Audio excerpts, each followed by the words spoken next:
اسلام کے 5 پلر ہیں نا، نماز، روزہ، حج، زکوٰۃ اور کلمہ توحید. زکوٰۃ دینے میں اب لوگ ڈگمگا رہے ہیں. اچھا ہوا کیا ہے، جب تک سینکڑوں، ہزاروں یا لاکھوں میں زکوٰۃ تھی نا، لوگ دے رہے تھے. اب امتحان جب شروع ہوا، جب زکوٰۃ کروڑوں میں ہو گئی ہے، ہوئے ہوئے ہوئے اتنی ساری زکوٰۃ، 10 کروڑ روپے زکوٰۃ. اور اللہ کے بندے، اللہ نے 4 ارب دیے تو 10 کروڑ زکوٰۃ ہے نا. اللہ نے دیے تو زکوٰۃ ہے نا، غریب پہ تو زکوٰۃ نہیں ہے. زکوٰۃ دیتے ہوئے کس بات کی ٹینشن ہے؟ سچ بات یہ ہے کہ زکوٰۃ دینے والا خوش دلی سے زکوٰۃ دے اور سجدہ کرے، مولا تو نے زکوٰۃ دینے والا بنایا، لینے والا نہیں بنایا. لیکن آج لوگ ہیلے بہانے ڈھونڈ رہے ہیں. حضرت کسی طریقے سے بتائیں نا، کوئی 1-2 پلاٹ نکل جائے ہمارے زکوٰۃ سے، کسی طرح مائنس ہو جائے. ایسا کبھی مت کرنا. یہ قارون نے کیا تھا، خزانے سمیت دھسا دیا گیا. یا اللہ مجھے وہ مال نہ دینا جس کی زکوٰۃ مجھے بھاری پڑے. اے اللہ مجھے وہ مال دے میں جس کی زکوٰۃ خوشی سے ادا کروں. ہاں، خوش دلی سے انجوائے کر کے اللہ کی راہ میں خرچ کیا کرو. بلکہ سچی بات تو یہ ہے کہ زکوٰۃ کے بعد آپ نے کیا خرچ کیا یہ چیک کریں. میں ایک بزنس مین کے پاس گیا، ماشاءاللہ کبھی کبھی آپ جیسے بزنس مین ہمیں سکھاتے ہیں باتیں. ہم زکوٰۃ پر بات کر رہے تھے، اس نے بڑی پیاری بات کہی، میرے تو دل میں لگ گئی. وہ کہتے ہیں عبدالحبیب بھائی، میں نے زکوٰۃ دی تو کیا کمال کیا، یہ تو ڈیوٹی تھی مجھ پر، فرض تھا.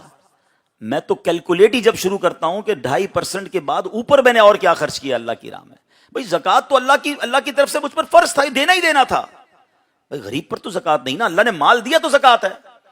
تو پلیز زکوٰۃ بھی دیں، اس کے علاوہ بھی خرچ کریں. اور یہ نہ غم لائیں دل میں کہ کم ہو جائے گا. یہ شیطان ہمیشہ سے قارون کے زمانے سے وسوسے ڈال رہا ہے، آج بھی ڈال رہا ہے. یار یہ مولوی صاحب کہہ تو رہے ہیں میری زکوٰۃ کتنی بنتی، ان کو کیا پتا اتنے لاکھ اتنے کروڑ زکوٰۃ کدھر سے نکالوں گا، کم ہو جائیں گے پیسے.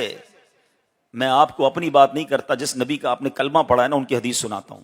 اللہ کے حبیب علیہ الصلوۃ والسلام فرماتے ہیں، میں قسم کھا کر کہتا ہوں اللہ کی راہ میں خرچ کرنے سے مال کم نہیں ہوگا. اب یا تو نبی کی بات پر یقین کر لو یا شیطان کی بات پر کر لو. اچھا لاجیکلی اس کو پروف بھی کر دیتا ہوں. یہاں جتنے ایسے بھائی بیٹھے ہیں نا جو پوری زکوٰۃ دیتے ہیں اور چیریٹی کرتے رہتے ہیں، ان کا چیک کر لیں، ہر سال ان کی زکوٰۃ بڑھ رہی ہے، ہر سال ان کی ویلتھ بڑھ رہی ہے. کیسے بڑھ رہی ہے بھائی؟ وہ تو دے رہے ہیں، کم ہو رہی ہے. تو ایک جملہ سن لو، ایک میرا اور آپ کا دنیا کا کیلکولیٹر ہے جو بتاتا ہے کہ کروڑ میں سے 2.5 لاکھ دیے، 97.5 لاکھ رہ گئے.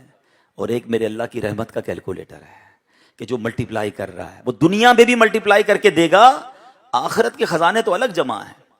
حدیث پاک کے مضامین ملتے ہیں کہ دنیا میں جو بھی مال تلف ہوتا ہے نا، نقصان ہوتا ہے، ایک وجہ یہ بھی ہوتی ہے کہ بندے نے زکوٰۃ نہیں دی ہوتی. کسی کی فیکٹری میں آگ لگ جاتی ہے، کسی کے گھر میں نقصان ہو جاتا ہے. آپ غور کریں زکوٰۃ پوری دے رہے ہیں کہ نہیں دے رہے.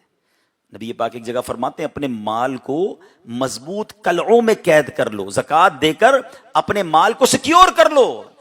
تو یہ ہمارے مال کی سیکیورٹی ہے. اور پھر کئی حدیثیں وہ ہیں کہ یہی مال جو زکوٰۃ نہ دیا گیا ہوگا نا، یہ قبر میں انگارے بنا کر عذاب بنا دیے. یہ سونے چاندی یہ تمام چیزیں. تو خدا را پلیز زکوٰۃ دینے میں کمزوری نہ لائیں.